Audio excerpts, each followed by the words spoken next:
মালিক ইবনে দিনার রহমাতুল্লাহি আলাইহির নাম আপনারা শুনেছেন।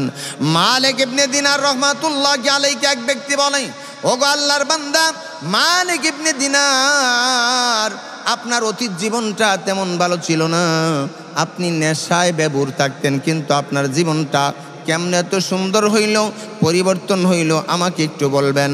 মালিক ইবনে দিনার চোখের পানি ছেড়ে দিয়া বলে, আমি একদিন ঘুমের ঘরে ঘুমায় গেলাম, ওই দিনও এশার নামাজ আমার পড়া হয় নাই, আমি মদ পান পরে ঘুমায় গেলাম।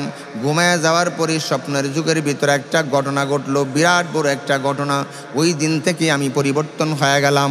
এবার আল্লাহর বান্দা যিনি মালিক ইবনে দিনার রহমাতুল্লাহি আলাইহিকে জিজ্ঞেস করলেন, ওই লোকটার জানার আগ্রহ আরো বেড়ে গেল, আপনি কেমন করে পরিবর্তন হইলেন?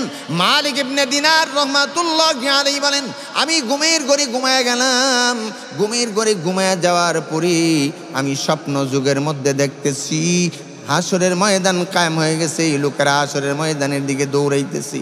হঠাৎ করে আমি আমার পিছনে একটা ফুসফুস আওয়াজ শুনতে পাইলাম। আওয়াজটা শোনার পর আমি পিছনের দিকে তাকায় দেখি বিরাট অজগর একটা সাপ আমার পিছনে দৌড়ে আসতেছে। আমি সাপটাকে দেখা ঘাড় ঘুরে সামনের দিকে অগ্রসর হইলাম, দৌড়াতে আরম্ভ করলাম। দৌড়াইতে দৌড়াইতে সামনে আমি যখন অগ্রসর হইলাম, সামনে একটা বৃদ্ধ মানুষ পাইলাম। বৃদ্ধ মানুষটার হাতের মধ্যে লাঠি। বৃদ্ধ মানুষটাকে বললাম, চাচা আমার পিছনে সাপ ধাওয়া করছে, আমাকে সবল দেওয়ার জন্যে আপনি আমাকে একটু সহযোগিতা করেন। ওই বৃদ্ধ চাচা বলল, না আমি এত দুর্বল, তোমাকে সহযোগিতা করার মতো আমার শক্তি নাই, তুমি সামনের দিকে অগ্রসর হও, হয়তো পারে এমনটা তোমাকে সহযোগিতা করার জন্য কাউকে তুমি পেয়ে যেতে পারো। এবার মালিক ইবনে দিনার রহমাতুল্লাহি আলাইহি সামনের দিকে অগ্রসর হইলেন। এবার যাইতে যাইতে যাইতে যাইতে একটা পাহাড়ের মধ্যে উঠে পড়লেন। লম্বা ঘটনা। পাহাড়ের মধ্যে যখন উঠে পড়লেন, ওঠার সময় ওই চাচার সাথে আবার দেখা হয়ে গেল। দেখা হয়ে যাওয়ার পর বলতেছে, চাচা আপনার সাথে আমার আরেকবারও দেখা হয়েছিল, পিছনে সাপ আসছে, আপনি একটু আমাকে সহযোগিতা করেন। চাচা বলল, আমি এত দুর্বল, তোমাকে সহযোগিতা করার মতো শক্তি আমার নাই, তুমি সামনের দিকে অগ্রসর হও। মালিক ইবনে দিনার রহমাতুল্লাহি আলাইহি বলেন, আমি সামনের দিকে অগ্রসর হইলাম। পাহাড়ের মধ্যে দৌড়াইতে আরম্ভ করলাম। দৌড়াইতে দৌড়াইতে আমি পাহাড়ের কিনারার কাছে চলে গেলাম। কিনারার কাছে চলে যাওয়ার পরে ওখানে যখন আমি সামনের দিকে অগ্রসর হব, দেখি দাউ দাউ করে আগুন জ্বলতেছে। দাউ দাউ করে যখন আগুন জ্বলতেছে, কে যেন ডাক দিয়া বলতেছে, মালিক ইবনে দিনার, তুমি জাহান্নামী লোকদের ভিতরে নও,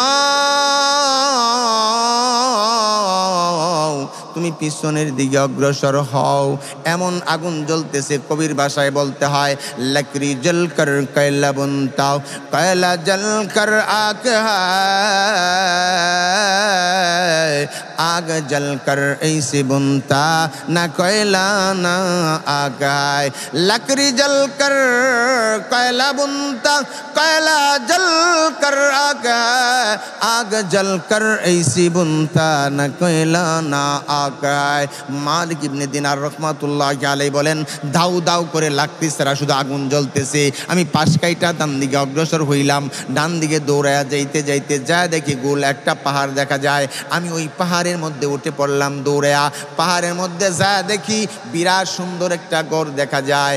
আমি যে দৌড় পারতেছি, কে যেন ডাইকা বলতেছি, আল্লাহর বান্দা মালিক মালিক বিপদে পড়েছে, এই লোকটার সাহায্যকারী কেউ আসো নাকি? ওই ঘরের দরজাগুলি খুলে দেওয়া হলো। দরজাগুলি খুলে দেওয়ার পর ছোট ছোট মাসুম বাচ্চারা ঘর থেকে দৌড়ে বার হইতেছি। আমার একটা 2 বছরের কন্যা সন্তান আগে মারা গিয়েছিল, ওই মেয়েটাও বের হইতেছে। ওই মেয়েটা আমাকে দেইকা বলতেছে, ইনি তো আমার আব্বা। এই বলে আমার কন্যা সন্তানটা ডান হাত দিয়ে আমাকে ধরে লাফ দিয়ে একটা পাল্লার উপরে, খুঁটির উপরে উঠে পড়লো। খুঁটির উপরে উঠে পইরা ওই সাপটার দিকে অগ্রসর আঙ্গুল দিয়া ইশারা করলো। আঙ্গুল দিয়া যখন ইশারা করলো, সাপটা পিছনের দিকে হটে চলে গেল। পিছনের দিকে যখন হটে চইলা গেল, আমি স্বপ্ন যুগের ভিতরে আমার মাকে, ওই কন্যা সন্তানকে জিজ্ঞেস করলাম, মা এই যে সাপটা, এটা কি বিপদ ছিল? আর বৃদ্ধ লোকের সাথে আমার দেখা হইলো, এইটাই বাকি ছিল। এবার ওই আমার কন্যা সন্তানটা 2 বছরের বাচ্চা যে মারা গেছে, ওই বাচ্চা আমাকে তেলাওয়াত করে কোরআনের একটা আয়াত শুনাইয়া দিলেন, আলাম ইয়ানিল্লাযীনা আমানু, আলাম ইয়ানিল্লাযীনা আমানু, এখনো কি যারা ঈমান এনেছো, যারা কালেমা পড়েছো, তোমাদের সময় হয় নাই? তোমাদের এখনো কি সময় হয় নাই তওবা করে ফিরে আসার? এখনো কি সময় হয় নাই? আমি আমার মেয়েকে জিজ্ঞেস করলাম, মা তোমার বয়স 2 বছর, তুমি কেমন করে কোরআন তেলাওয়াত করা শিখলা? কই এই ঘরের ভিতরে আমাদেরকে কোরআন ছোট বাচ্চা যারা মারা যায় তেলাওয়াত শেখানো হয়, আপনাদের চাইতে ভালো কইরা কোরআন আমরা তেলাওয়াত করতে পারি। বাবা আপনার এখন কি সময় হয় নাই তওবা করে আল্লাহর রাস্তায় ফিরে আসার, ইসলামের ভিতরে ফিরে আসার এখনো কি আপনার সময় হয় নাই? এবার মালিক ইবনে দিনার রহমাতুল্লাহি আলাইহি বলেন, মা ওই সাপটা কি মুসিবত ছিল? এবার মালিক ইবনে দিনার রহমাতুল্লাহি আলাইহির কন্যা, ওই কন্যা বলতেছে, বাবা এইটা আপনার বদ আমল, আপনার বদ আমল এমন শক্তিশালী যে আপনাকে জাহান্নামের কিনারা পর্যন্ত নিয়ে গেছি। আপনার নেক আমল এত দুর্বল, ওই বৃদ্ধ মানুষটা হলো আপনার নেক আমল এত দুর্বল, আপনাকে জাহান্নাম থেকে বাঁচাইয়া দিছে, কিন্তু আপনাকে কমপ্লিট বাঁচাইবে এমনটা পারে নাই, দুর্বল হয়ে গেছি। এবার মালিক ইবনে দিনার রহমাতুল্লাহি আলাইহি বলেন, আমার ঘুম ভেঙে গেল। এবার যখন ঘুম ভেঙে গেল, আবার আমি ঘুম ভেঙে দেখি ওই দিন সবে বরাতের রাত ছিল, মানুষরা এখনো মসজিদে যাইতেছে আসতেছে। আমি মালিক ইবনে দিনার গোসল করে ওযু কইরা যায়, আমি তওবা করে আস্তাগফিরুল্লাহ আস্তাগফিরুল্লাহ আল্লাযী লা ইলাহা ইল্লা হুয়াল হাইয়ুল কাইয়্যুম ওয়া আতুবু ইলাইহি লা হাওলা ওয়ালা কুওয়াতা ইল্লা বিল্লাহিল আলিয়্যিল আযীম। আল্লাহ তাআলা, আমি একই স্বপ্ন দেখলাম, রব্বুল আলামিন আমাকে হেদায়েতের বড় দৌলত দান করো, আমার জিন্দেগির গুনাহ মাফ করো আল্লাহ, আমার সমস্ত গুনাহ মাফ করে দাও। আমি আল্লাহর কাছে ক্ষমা চাইলাম। আমি যখন ক্ষমা চাইলাম, আল্লাহ পাক রব্বুল আলামিন ওই দিন থেকে আমাকে ক্ষমা করে দিয়া আল্লাহ পাক রব্বুল আলামিন আমাকে হেদায়েত দিয়া দিয়েছেন। এই জন্য ভাইরা আমার, তওবা করে ফিরে আসার সময় এখনো আছে। যারা নামাজ পড়ো নাই নামাজ পড়ো, যারা দাড়ি রাখো নাই দাড়ি রাখো, কেন উপায় নাই, কবরের ভিতরে গেলে কিন্তু সওয়াল করা হবে, জবাব যদি না দাও তাহলে কিন্তু গতি নাই। এই জন্যে তোমাদের পায়ে 2টা হাত ধইরা বলি রে বাবা, তোমাদের পায়ে 2টা হাত ধইরা বলি, কবর একাকী ঘর, সাপ বিচ্ছুর ঘর, কবরের ভিতরে কেউ যাবে না। আল্লাহ পাক রব্বুল আলামিন এমনটাই তো বলেন, বান্দা যখন তোমার কেউ ছিল না তখন ছিলাম আমি, এখন তোমার সব হয়েছে, পর হয়েছি আমি, একদিন তোমার কেউ থাকবে না বান্দা, সেদিন শুধু আমাকে ছাড়া আর কাজ হবে না। মায়ের গর্ভে আল্লাহ পাক রব্বুল আলামিন আমাদেরকে খাওয়াইছেন, আল্লাহ পাক রব্বুল আলামিন ছিলেন। দুনিয়ায় আইসা যখন যৌবন পাইলাম, শক্তি পাইলাম, এখন আল্লাহকে চিনি না। মসজিদের ভিতরে আজান হয়, আল্লাহু আকবার আল্লাহু আকবার, অথচ মসজিদে আজান হলো আল্লাহ মহান আল্লাহ মহান, কিন্তু মসজিদের আজান শুনলাও। এই যে আজকে জুমার দিন গেল রে ভাই, আল্লাহ পাক রব্বুল আলামিন বলেন, ইয়া আইয়ুহাল্লাযীনা আমানু ইযা নুদিয়া লিস-সালাতি মিন ইয়াউমিল জুমআতি ফাসআউ ইলা যিকরিল্লাহি ওয়া যারুল বাইক। আল্লাহ পাক রব্বুল আলামিন বলেন, ইয়া আইয়ুহাল্লাযীনা আমানু, হে ঈমানদারেরা, যখন জুমার নামাজের আজান হয় জুমার দিনে, তোমরা সমস্ত কাজকর্ম, দুনিয়ার কাজকর্ম ত্যাগ করে দিয়া, ছেড়ে দিয়া আমার ঘরে অগ্রসর হও। আল্লাহর পয়গম্বর বলেন, জুমার দিনে যখন একটা মানুষ একটা কদম আগায়, তার সগীরা গুনাহগুলি মাফ করে দেওয়া হয়। আল্লাহ প্রতি কদমে আল্লাহর ফেরেশতারা তার আমল নামার ভিতরে নেকি লিখতে থাকে, বলেন সুবহানাল্লাহ। ভাইরা আমার, বন্ধুরা আমার অনেক কথা বলার ছিল, সময়ের অভাবে বলতে পারি নাই। আল্লাহ পাক রব্বুল আলামিন হেদায়েতের বড় দৌলত আমাদেরকে দান করুক, সবাই বলেন আল্লাহুম্মা আমিন। আল্লাহ তাআলা বলেন, ওয়াত-তিনি ওয়াজ-যাইতুন ওয়া তুরি সিনিনা ওয়া হাযাল বালাদিল আমিন। আল্লাহ তাআলা কসম খেয়েছেন চারটা জিনিসের। আল্লাহ তাআলা 3 গাছের কসম খেয়েছেন, জৈতুন ফলের কসম খেয়েছেন। আল্লাহ তাআলা সিনাই উপত্যকার কসম খেয়েছেন। এই কসম খাওয়ার মানে হলো কি জানেন নাকি? আল্লাহ তাআলা কেন কসম খেয়েছেন? কসম খাওয়ার একটা উদ্দেশ্য আছে। গাছ সম্পর্কে আল্লাহ তাআলার বান্দারা জানেন। আকাশ সম্পর্কে আল্লাহ কখনো কসম খেয়েছেন, সূর্য সম্পর্কে কখনো আল্লাহ কসম খেয়েছেন। আল্লাহ পাক রব্বুল আলামিন কখনো সময়ের কসম খেয়েছেন। কেন? এই সম্পর্কে মানুষ জানে, গাছ সম্পর্কে মানুষ জানে। গাছের ভিতরে ফল হয় এটা মানুষ জানে। ফল এমনি এমনি আসে না। আপনি যদি একটা কাঁঠাল গাছ চিনেন, এই বাংলাদেশের জাতীয় ফলের নাম কি বলেন? কাঁঠাল। জাতীয় ফলের নাম হচ্ছে কাঁঠাল। এই কাঁঠাল গাছের রসটা কি মিষ্টি নাকি বলেন? না, কাঁঠাল গাছের রসটা কিন্তু মিষ্টি না। কিন্তু কাঁঠাল যে রসটা খাইলো, এই রসটা খেয়ে কাঁঠালের গলাগুলি কত সুস্বাদু। তাই আল্লাহ তাআলা এই গাছের কসম খেয়ে বলেছেন। আল্লাহ রাব্বুল আলামিন গাছের কসম এই জন্য খেয়েছেন, গাছ সম্পর্কে মানুষ জানে। আকাশ সম্পর্কে, খুঁটিবিহীন আকাশ আল্লাহ তাআলা বানিয়েছেন, এই সম্পর্কে মানুষ জানে। আল্লাহ তাআলা 4টা কসম খেয়েছেন।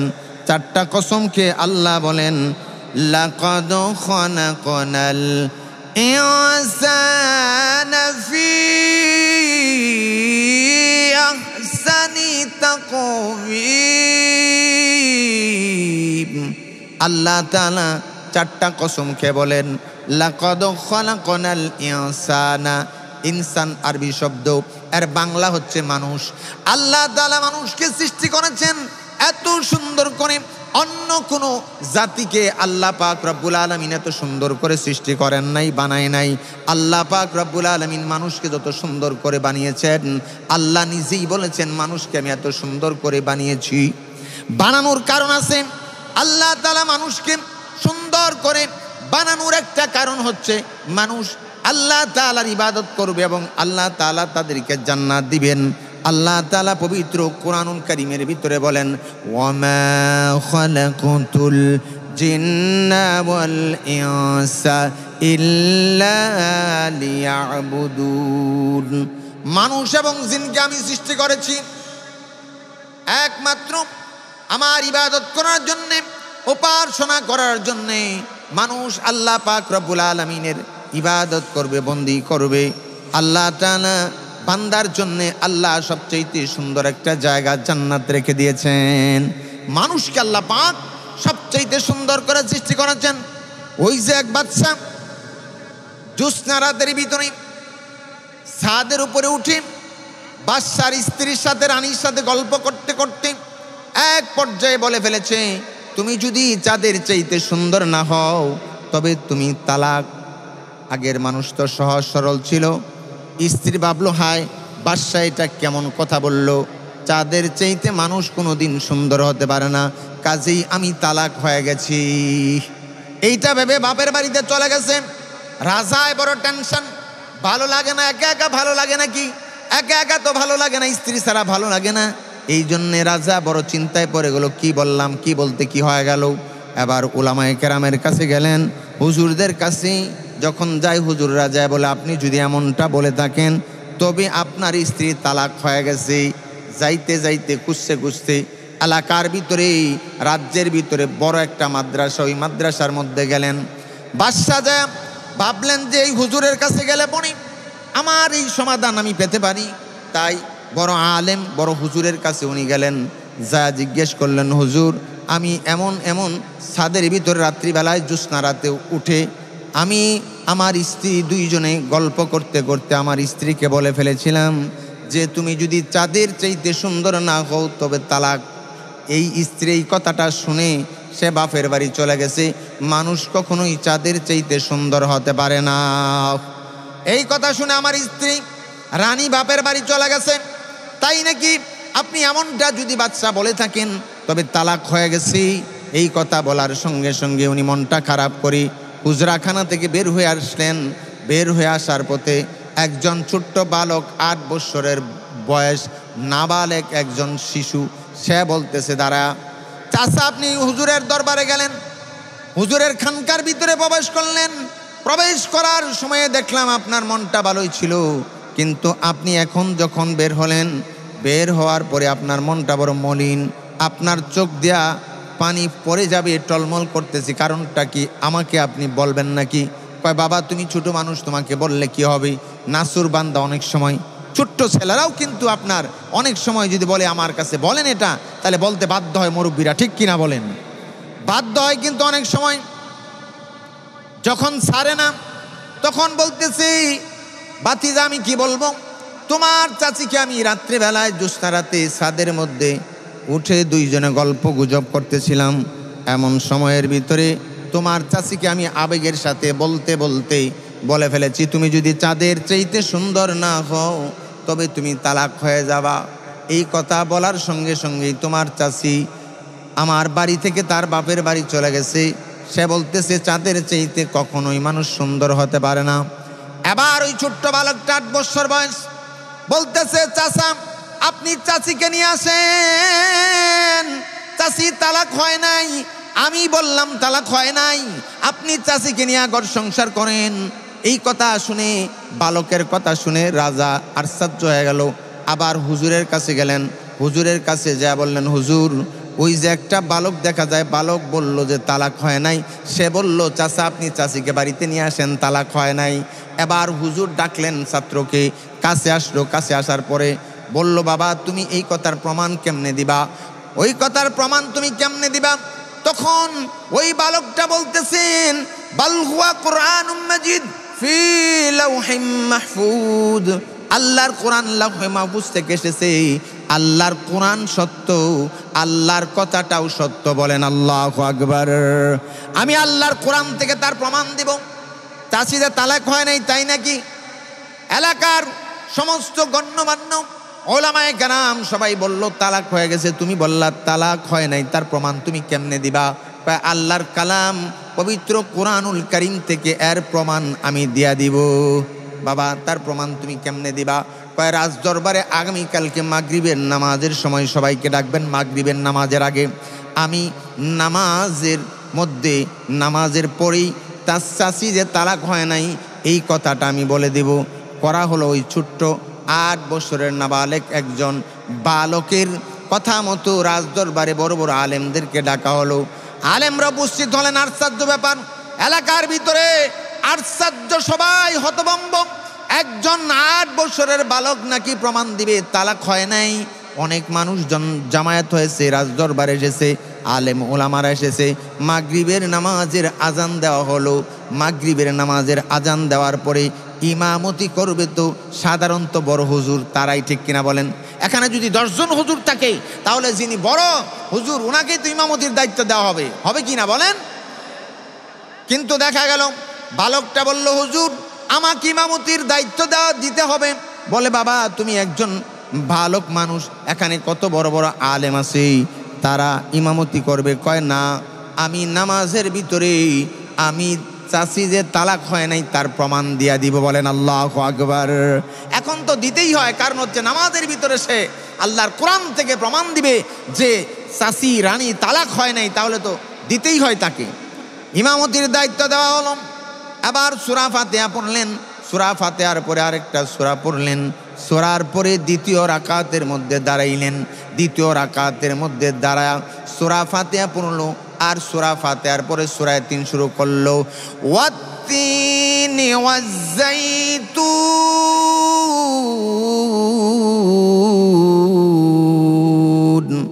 ওয়া তুরি সিনিনা ওয়া হাযাল বালাদিল আমিন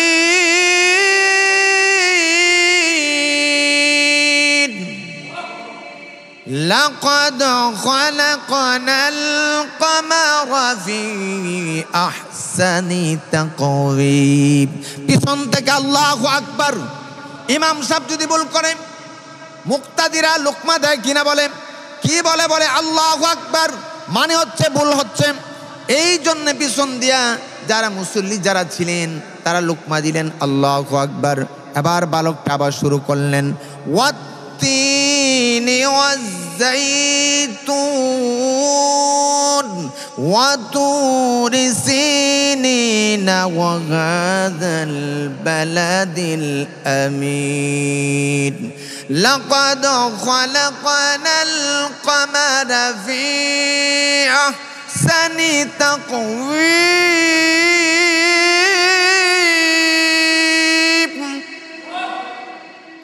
আবার পিছন থেকে আবারও লোকমা, একবার দুইবার তিনবার যখন লোকমা হয়েছে, তিনবারের মাথায় বালকটা এবার শুদ্ধ করে পড়লেন, লাকাদ খালাকনাল ইনসানা ফি আহসানি তাকওয়িম। এবার পিছন থেকে কোনো লোকমা নাই। নামাজ শেষ করা হলো। নামাজ শেষ করার পরে এবার সবাই বুঝতে পারলো।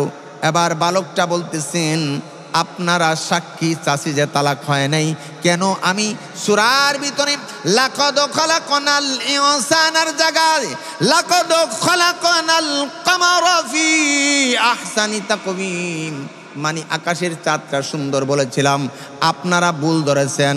মানে আল্লাহ রাব্বুল আলামিন নিজেই বলেছেন মানুষকে আল্লাহ তাআলা সবচেয়ে সুন্দর করে সৃষ্টি করেছেন। বলেন আল্লাহু আকবার, বলেন আল্লাহু আকবার। এবার মানুষকে আল্লাহ পাক রব্বুল আলামিন সুন্দর করে সৃষ্টি করেছেন। মানুষের চাইতে সুন্দর করে আর কোনো জিনিসকে আল্লাহ তাআলা সৃষ্টি করেন নাই। ভাইরা আমার, আল্লাহ পাক রব্বুল আলামিন মানুষকে সুন্দর করে সৃষ্টি করেছেন। তবে মানুষের কুলে জন্ম নিলেই কিন্তু মানুষ হয় না, মানুষ হইতে হয়। যেই ব্যক্তি মানুষ হইতে চায় সে আল্লাহর কোরআন পড়তে হবে, আল্লাহর কোরআন অনুযায়ী জীবনযাপন পরিচালনা করতে হবে, রাসূলের তরিকা মতো চলতে হবে। ভাইরা আমার, এই জন্যে আল্লাহ পাক রব্বুল আলামিন মানুষকে এত সুন্দর করে সৃষ্টি করেছেন। মানুষ ইবাদত বন্দেগী করবে, মানুষ আল্লাহ পাক রব্বুল আলামিনের ইবাদত এবং বন্দেগী করবে।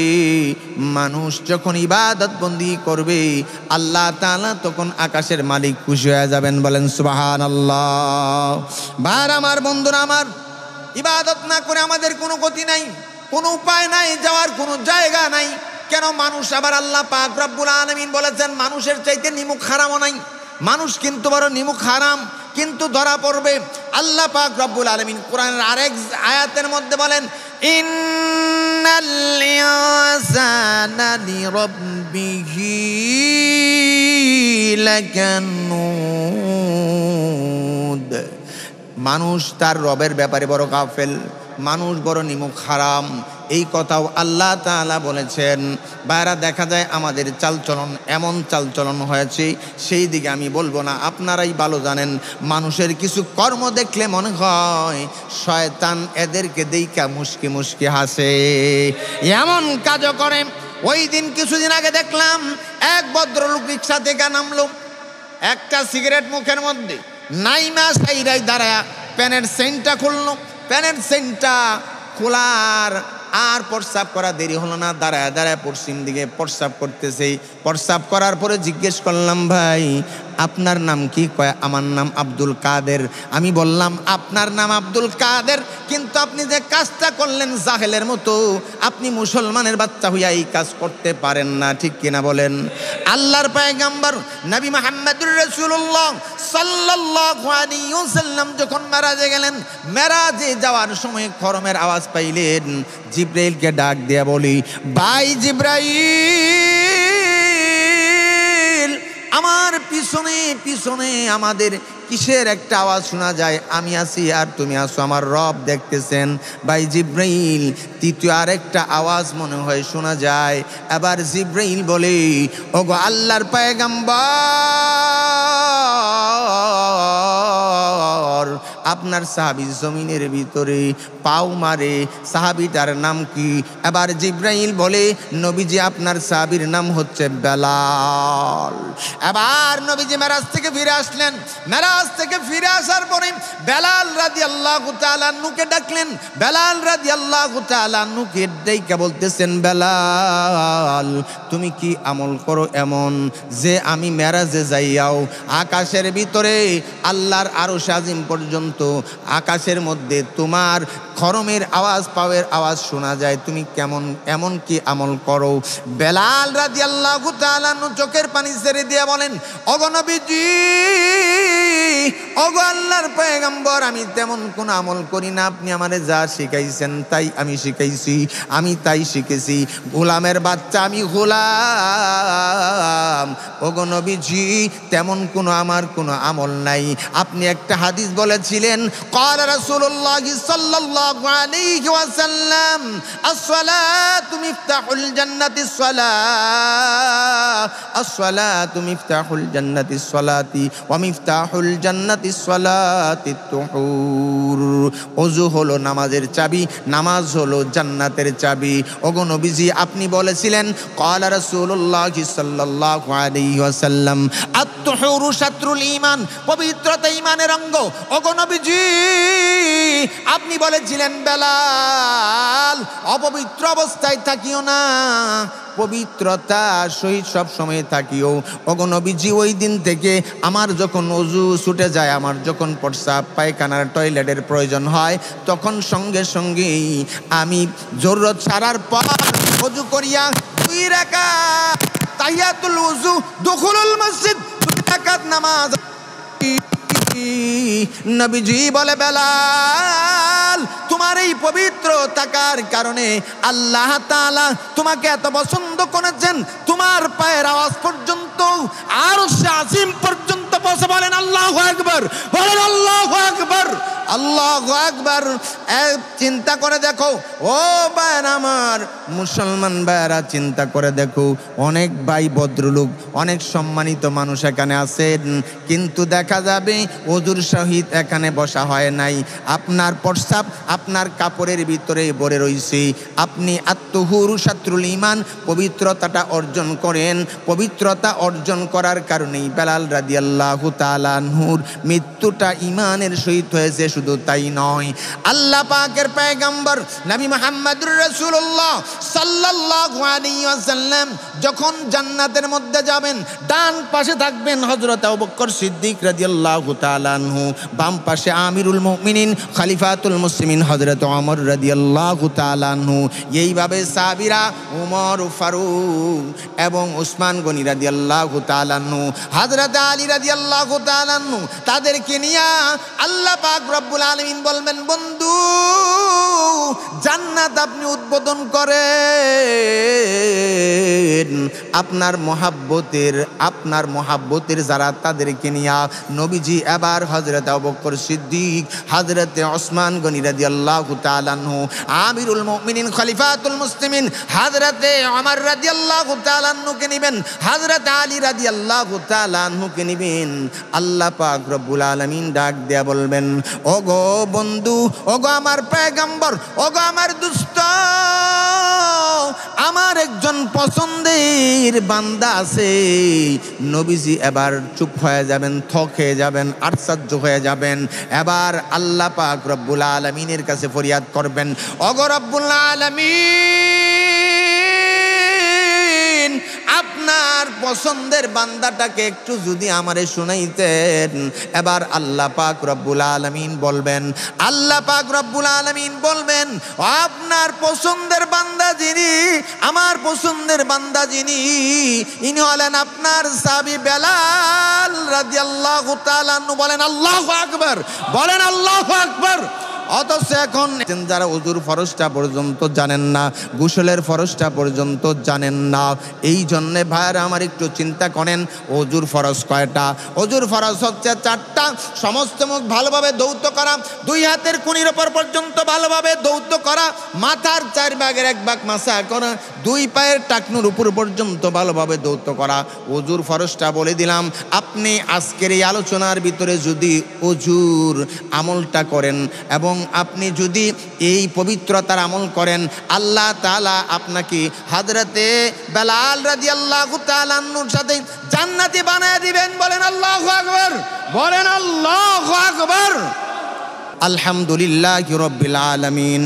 রব্বানা যালামনা আনফুসানা ওয়া ইল্লাম তাগফির লানা ওয়া তারহামনা লানাকুনান্না মিনাল খাসিরিন।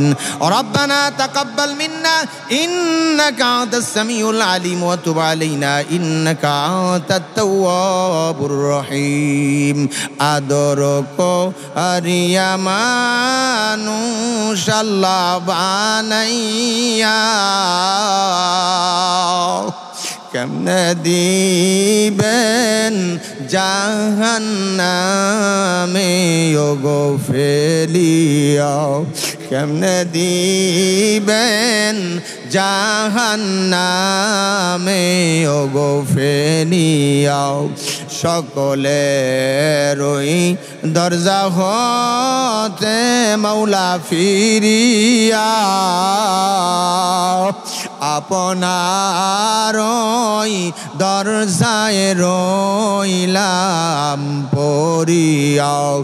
যত গুনাহ করছি মাওলা জীবনে মাফ করিয়া দেন গো মাওলা নিজ গুণে। তুমি যদি মাফ না করো আল্লাহ বান্দারে, বলো তোমার বান্দা চাইবে কার দ্বারে?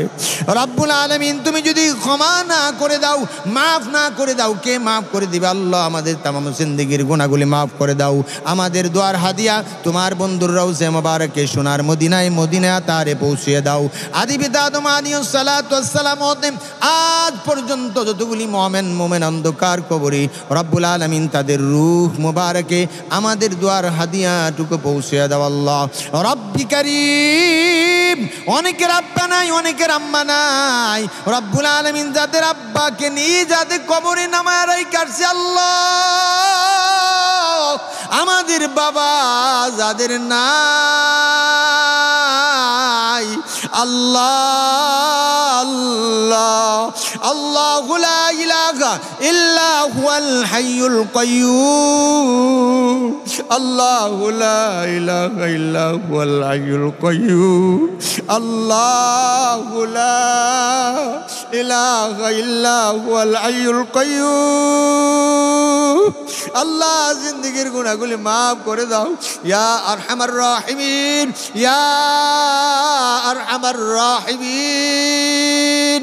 আল্লাহ ক্ষমা করে দাও। লা খালিকা ইল্লাল্লাহ, লা মালিকা ইল্লাল্লাহ, লা মুমিতা ইল্লাল্লাহ, লা রাজ্জাকা ইল্লাল্লাহ, লা গফুরা ইল্লাল্লাহ।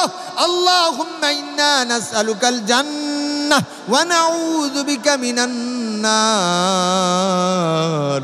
সুবহানা রাব্বিকা রাব্বিল ইজ্জাতি আম্মা ইয়াসিফুন ওয়া সালামুন আলাল মুরসালিন ওয়া জাল আখির কালামিনা ইনদাল মাউত। সবাই পড়ি লা ইলাহা ইল্লাল্লাহু মুহাম্মাদুর রাসূলুল্লাহ সাল্লাল্লাহু আলাইহি ওয়াসাল্লাম।